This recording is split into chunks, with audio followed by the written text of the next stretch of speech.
Beaucoup de personnes vivent aujourd'hui une lutte intérieure dont elles ne parlent jamais. En apparence, tout va bien. La foi est là, la prière aussi, la vie continue. Mais derrière les portes fermées, loin des regards, un combat secret se répète.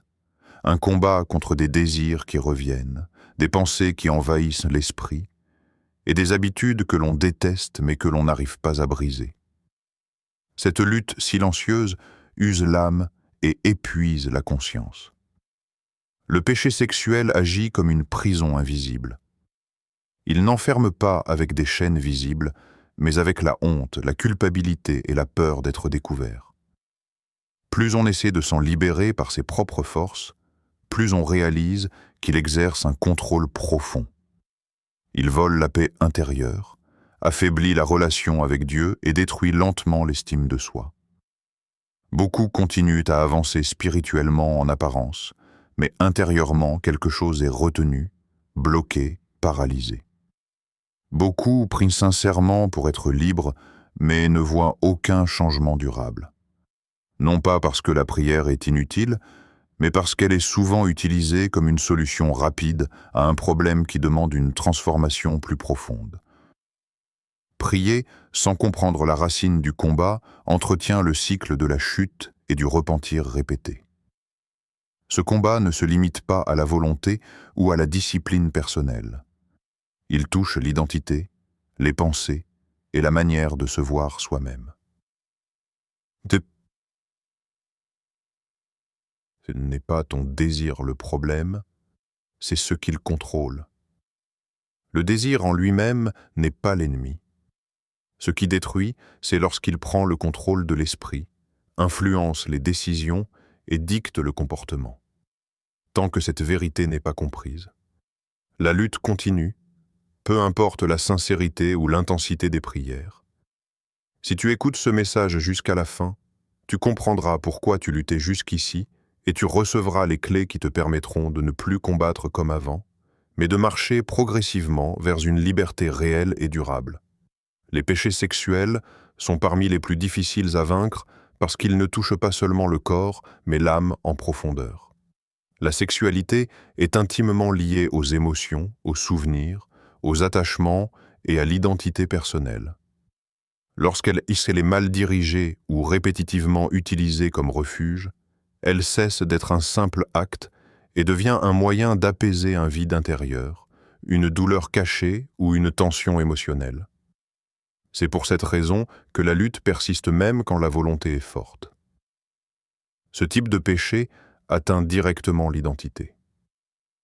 Après chaque chute, beaucoup ne se voient plus comme quelqu'un qui lutte, mais comme quelqu'un de faible, d'hypocrite ou d'indigne. Progressivement, l'erreur devient une étiquette intérieure. On ne dit plus « j'ai fait quelque chose de mal », mais « je suis comme ça ». Et quand l'identité est touchée, le comportement suit naturellement. Tant que la personne se définit par son échec, elle continue à agir en accord avec cette image déformée d'elle-même. Un cycle destructeur s'installe alors. La chute provoque la honte pousse au silence, et le silence prépare la prochaine rechute. La honte empêche de demander de l'aide, le silence isole, et l'isolement renforce la tentation. Ce cercle vicieux donne l'impression que la liberté est impossible et que le combat ne finira jamais. Pourtant, ce cycle n'est pas une fatalité, mais le résultat d'un mécanisme intérieur non compris.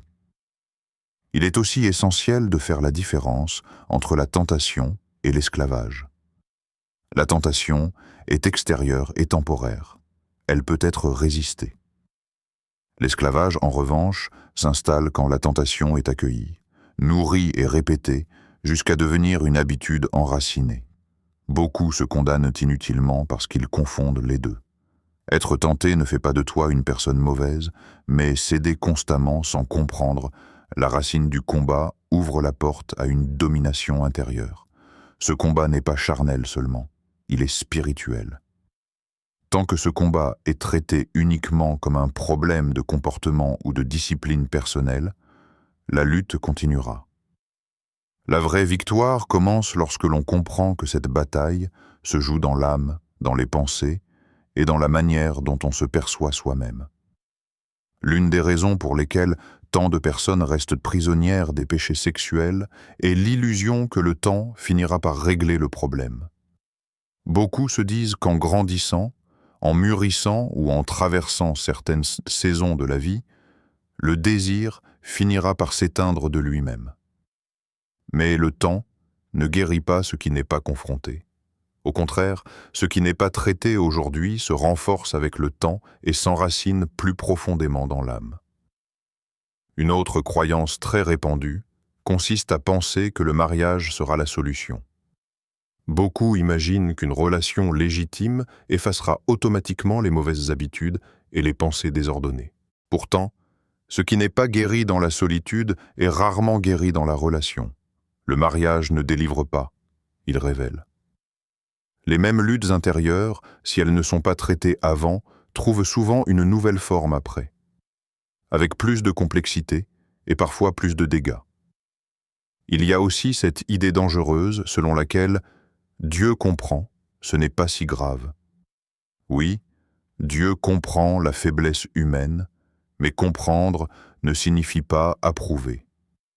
Cette pensée apaise momentanément la conscience, mais elle endort la vigilance spirituelle. Minimiser le problème empêche de chercher une vraie transformation. Ce qui est traité comme insignifiant finit toujours par prendre une place excessive. Beaucoup comptent également sur leur seule volonté pour vaincre. Ils serrent les dents, prennent des résolutions, font des promesses sincères, puis s'effondrent à nouveau.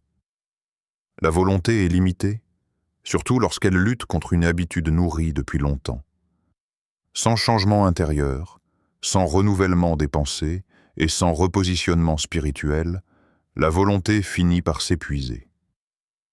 Ce n'est pas un manque de détermination, mais une mauvaise stratégie. Ce que tu tolères aujourd'hui te dominera demain.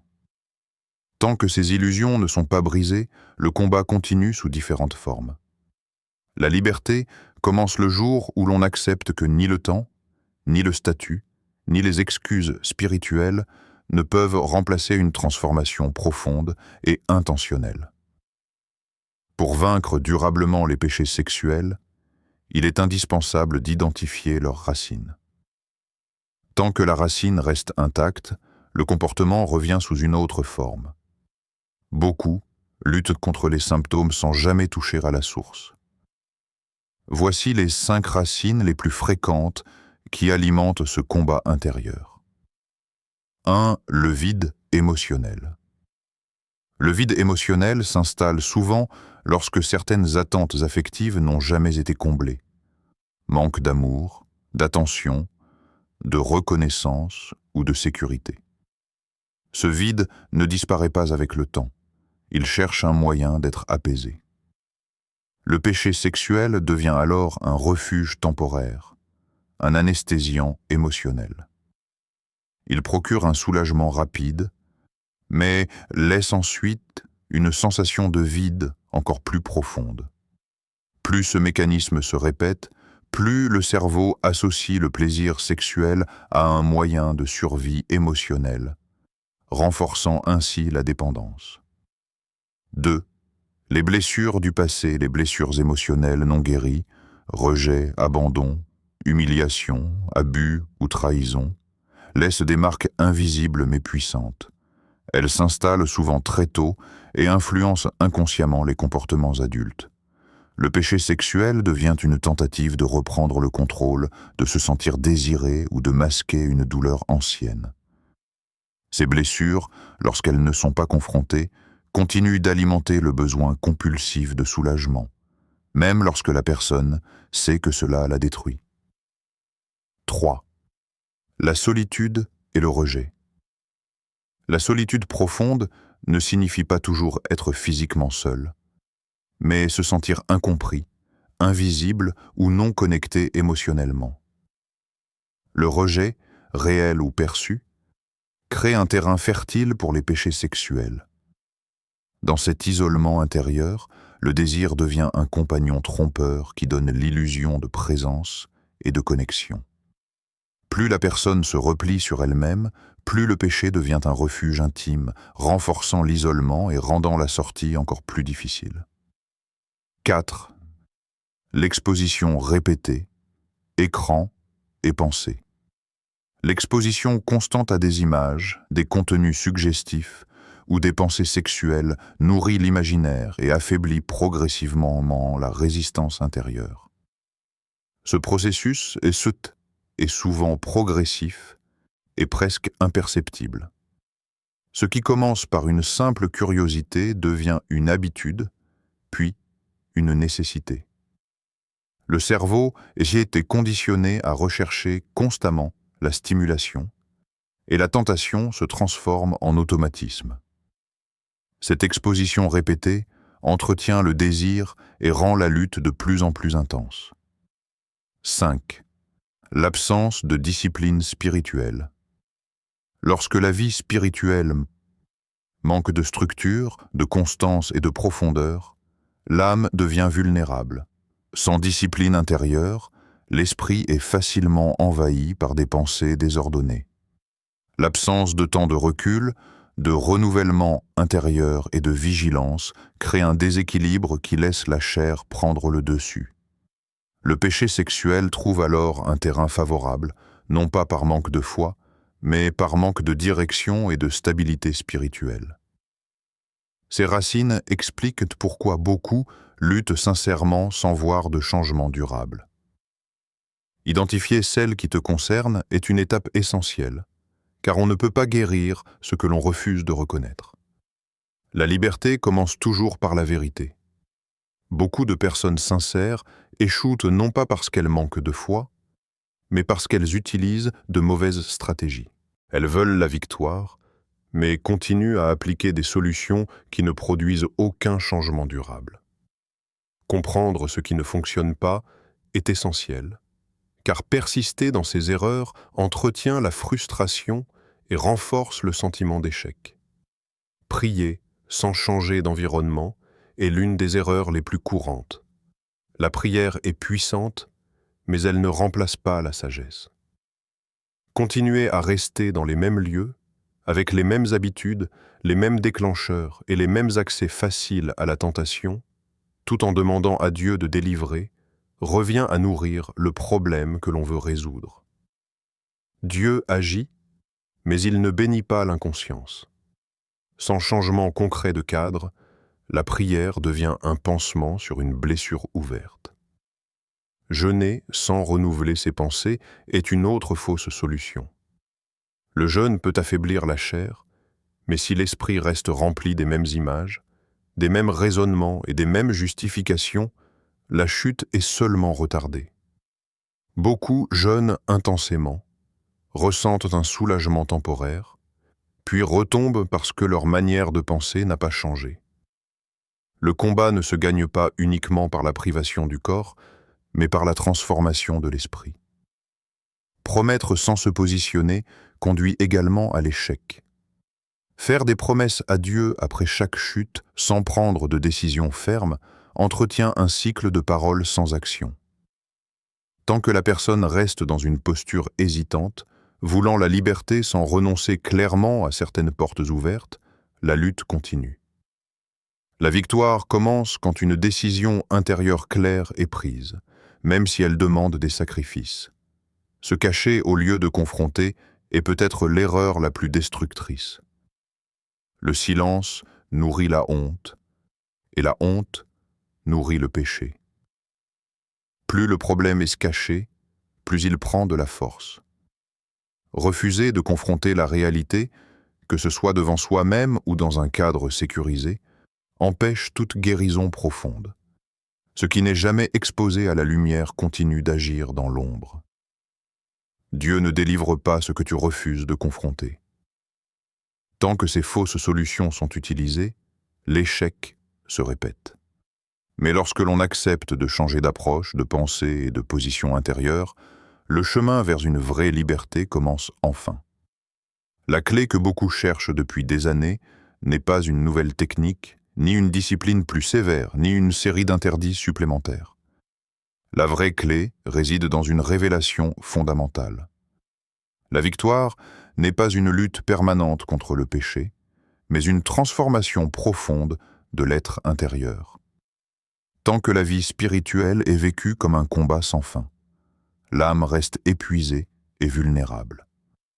La liberté durable commence lorsque la personne cesse de se définir par ce qu'elle combat et commence à se définir par ce qu'elle devient. Beaucoup essaient d'arrêter un comportement sans jamais changer leur identité intérieure. Ils disent « j'essaie d'arrêter, je fais des efforts, je lutte encore ». Ces paroles révèlent une posture intérieure de combat et non de victoire. Or, le comportement est toujours le fruit de l'identité. Tant que quelqu'un se voit comme une personne dominée par ce péché, même inconsciemment, il continuera à agir en accord avec cette image. On ne vit jamais au-dessus de ce que l'on croit être. Le véritable tournant se produit lorsque l'on passe de « j'essaie d'arrêter » à « ce n'est plus qui je suis ». Ce changement peut sembler simple, mais il est profondément spirituel. Il ne s'agit pas de nier la tentation, mais de refuser qu'elle définisse l'identité. Lorsque l'identité change, le combat change de nature. On ne lutte plus pour devenir libre, on protège une liberté déjà reçue. Cette posture intérieure modifie la manière de penser, de réagir et de décider face à la tentation. Le renouvellement intérieur joue ici un rôle central. Les pensées anciennes, les raisonnements destructeurs et les images répétées doivent être remplacés par une nouvelle manière de voir soi-même, la sexualité et la liberté. Ce processus ne se fait pas en un jour, mais il est puissant lorsqu'il est constant. À mesure que l'esprit est renouvelé, les anciens automatismes perdent de leur force. Ce qui attirait autrefois commence à perdre son pouvoir, non par contrainte, mais par transformation. C'est pour cette raison que certains cessent de lutter, pas sans comprendre comment. Ils n'ont pas simplement arrêté un péché, ils ont changé de position intérieure. Ils ne vivent plus dans la peur de retomber, mais dans la conscience de qui ils sont devenus. La tentation peut encore apparaître, mais elle ne trouve plus le même terrain intérieur pour s'enraciner. Tu ne combats plus pour être libre. Tu combats parce que tu es libre. Lorsque cette vérité s'installe profondément dans l'âme, le combat perd son pouvoir. La liberté cesse d'être un objectif lointain et devient une réalité à protéger, à nourrir et à faire grandir jour après jour. La liberté ne se maintient pas par de bonnes intentions, mais par des armes spirituelles utilisées avec constance et discernement. Une fois l'identité restaurée, il est essentiel d'adopter des outils concrets qui protègent cette liberté et empêchent l'ancien cycle de reprendre le dessus. Ces armes ne sont pas compliquées, mais elles sont puissantes lorsqu'elles sont appliquées avec sérieux, la discipline mentale. La discipline mentale consiste à reprendre le contrôle de ses pensées avant qu'elles ne se transforment en désirs incontrôlés. Le combat commence toujours dans l'esprit, bien avant l'acte. Laisser une pensée s'installer, la nourrir ou la justifier affaiblit la résistance intérieure. À l'inverse, apprendre à identifier rapidement une pensée toxique et à la remplacer par une pensée juste protège l'âme.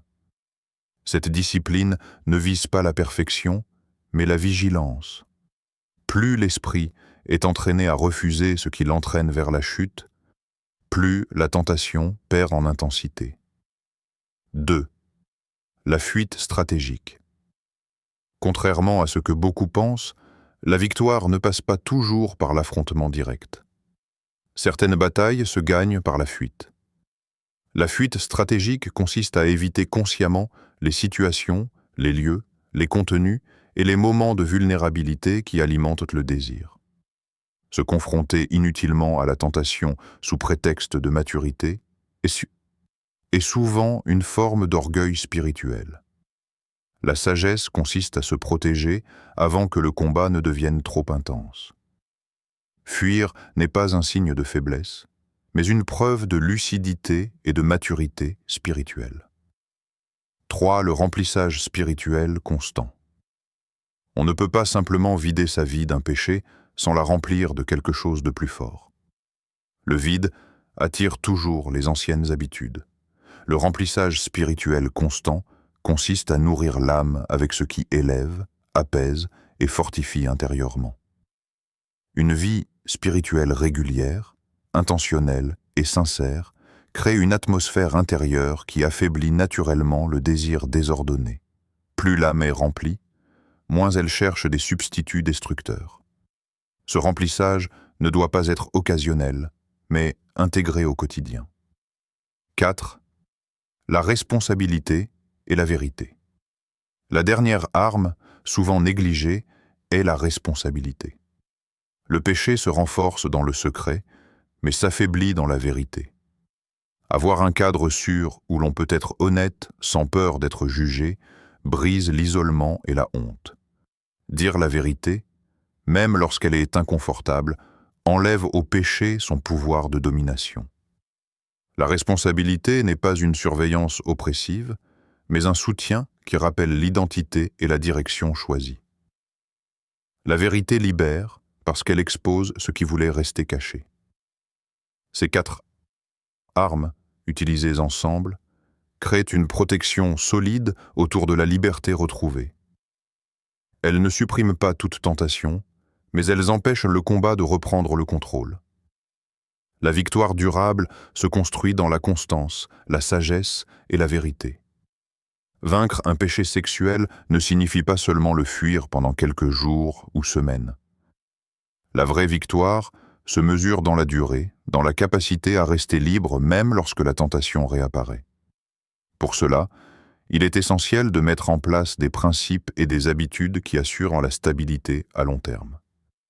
La liberté n'est pas un état passif. Elle se construit et se protège chaque jour. La première étape consiste à gérer les rechutes sans se condamner. Retomber occasionnellement ne signifie pas que tout est perdu. La différence entre ceux qui restent esclaves et ceux qui avancent réside dans la manière dont ils réagissent après une chute. Se blâmer, se laisser envahir par la honte ou abandonner la lutte crée un terrain fertile pour la répétition. Au contraire, reconnaître la chute, l'analyser, comprendre ses déclencheurs et se relever immédiatement permet de renforcer la vigilance et de progresser. Transformer les pensées automatiques est la clé pour prévenir la rechute. La tentation commence dans l'esprit, souvent par des images ou des raisonnements qui deviennent habituels. Apprendre à identifier ces pensées et à les remplacer par des affirmations de vérité et de liberté permet de rompre le cycle avant qu'il ne s'enracine. Le renouvellement quotidien de l'esprit n'est pas optionnel. Il devient le bouclier contre l'ancienne domination. Créer une routine de victoire est également indispensable. La discipline quotidienne, lecture, prière, méditation, exercice de vigilance et stratégie de protection, forge des réflexes spirituels et mentaux qui rendent la chute de plus en plus difficile. La constance transforme la liberté en habitude, et l'habitude transforme la victoire en mode de vie. Une routine bien structurée permet de rester attentif aux signaux d'alerte et de ne pas se laisser surprendre par la faiblesse. Enfin, savoir reconnaître les signes que la délivrance est réelle est crucial. La paix intérieure croissante, la diminution de la dépendance aux comportements destructeurs, la clarté dans les choix et la constance dans les efforts spirituels sont autant de preuves que la transformation est en marche. La liberté devient palpable non seulement par ce que l'on ne fait plus, mais aussi par ce que l'on devient. La liberté se protège autant qu'elle se reçoit. Recevoir la délivrance est le premier pas, mais la garder exige vigilance, structure et renouvellement quotidien. Ceux qui comprennent cela apprennent à marcher dans une liberté stable et durable, bien au-delà des victoires temporaires. La liberté ne vient pas seulement de la prière ou de la volonté, elle vient de choix concrets et de position claire dans ta vie quotidienne. Pour avancer, il faut combiner compréhension, action et renouvellement intérieur. Voici 5 étapes essentielles pour briser définitivement les chaînes du péché sexuel. 1. Reconnaître la vérité intérieure. La première étape pour toute transformation est de voir la réalité telle qu'elle est. Identifie tes habitudes, tes pensées et tes déclencheurs sans te juger. Comprendre que ces comportements ne te définissent pas mais qu'ils révèlent ce qui a besoin de guérison est fondamental. La vérité te libère et le déni te retient. 2. Briser les liens invisibles. Ces liens ne sont pas toujours physiques, ils résident dans l'esprit, les émotions et les habitudes répétées. Chaque habitude, chaque justification ou compromis est un lien qui te retient. Décide consciemment de rompre ces chaînes. Change ton environnement, tes routines et les influences qui te conduisent à tomber. 3. Restaurer ton identité. Le péché sexuel attaque souvent la perception que tu as de toi-même. Restaurer ton identité signifie te voir comme quelqu'un de pur, digne et appelé à marcher dans la liberté. Cela implique de remplacer les pensées destructrices par des affirmations de vérité et de te rappeler régulièrement que tu n'es plus défini par tes échecs, mais par qui tu es devenu. 4. Nourrir ton esprit et ton âme. Le vide attire toujours l'ancien cycle. Remplis ton cœur et ton esprit avec ce qui élève et transforme. Lecture spirituelle, méditation, musique inspirante, affirmations positives et temps de réflexion. Plus ton esprit est occupé par la vérité et la lumière, moins le péché trouvera de place pour s'installer. 5. Mettre en pratique chaque jour. La délivrance ne se reçoit pas une fois pour toutes, elle se cultive. Chaque décision, chaque pensée, chaque action compte. Sois vigilant, observe tes progrès, corrige-toi quand tu faiblis, et célèbre chaque victoire, même petite. La constance crée la liberté durable. La liberté se construit jour après jour, par chaque décision que tu prends. Tu es arrivé jusqu'ici. Tu as compris pourquoi les péchés sexuels ont été si difficiles à vaincre, quelles sont leurs racines, et comment la liberté véritable se construit dans l'identité, la discipline et la transformation intérieure. Tout ce que tu as appris n'est pas juste pour le savoir, mais pour le vivre. Chaque principe, chaque arme spirituelle, chaque action que nous avons vue ensemble est un outil pour marcher dans une délivrance durable. Ce n'est pas un programme magique, ce n'est pas un miracle instantané. C'est un plan pour que ton esprit, ton cœur et ta vie se libèrent progressivement, mais de manière définitive. Souviens-toi, ce qui a échoué jusqu'ici n'était pas ta faute. Tu n'étais pas prêt ou tu n'avais pas encore les clés. Aujourd'hui, tu es équipé. Tu sais que la lutte n'est pas seulement charnelle, mais spirituelle. Tu sais que la liberté ne se reçoit pas par la force de la volonté seule, mais par le changement d'identité et la discipline quotidienne. Tu sais que tolérer ce qui te dominait hier, c'est offrir à ce péché le pouvoir de continuer à agir demain. Mais aujourd'hui, la décision est entre tes mains. Choisir la liberté, c'est décider de ne plus laisser les habitudes anciennes contrôler ta vie. C'est poser des actions concrètes, même petites, qui renforcent ton autorité spirituelle et ton intégrité personnelle. C'est te lever chaque matin avec la conviction que tu n'es plus défini par tes chutes passées, mais par la victoire que tu choisis maintenant. La délivrance durable ne se gagne pas par un effort ponctuel, mais par une constance quotidienne, par des choix répétitifs et courageux, par le refus de revenir aux anciennes chaînes. Aujourd'hui, je t'invite à prendre cette décision. Refuse le cycle du péché et de la honte. Engage-toi à marcher dans la vérité, dans la discipline et dans la transformation que tu peux appliquer chaque jour. Souviens-toi que la liberté n'est pas un état temporaire, mais une manière de vivre, protégée et nourrie par chaque action consciente. Si tu choisis de suivre ce chemin, tu verras la puissance de cette transformation s'étendre à tous les domaines de ta vie. Si cette vidéo t'a parlé et que tu veux que d'autres découvrent la vérité et la liberté, partage-la, aime-la, commente et abonne-toi pour continuer à recevoir des messages qui fortifient ton esprit et te rapprochent de la vie que Dieu a prévue pour toi. Ne laisse pas ce message rester dans l'ombre. Laisse-le devenir un point de départ pour ta victoire personnelle. Ce combat ne te définit pas, ta victoire, si.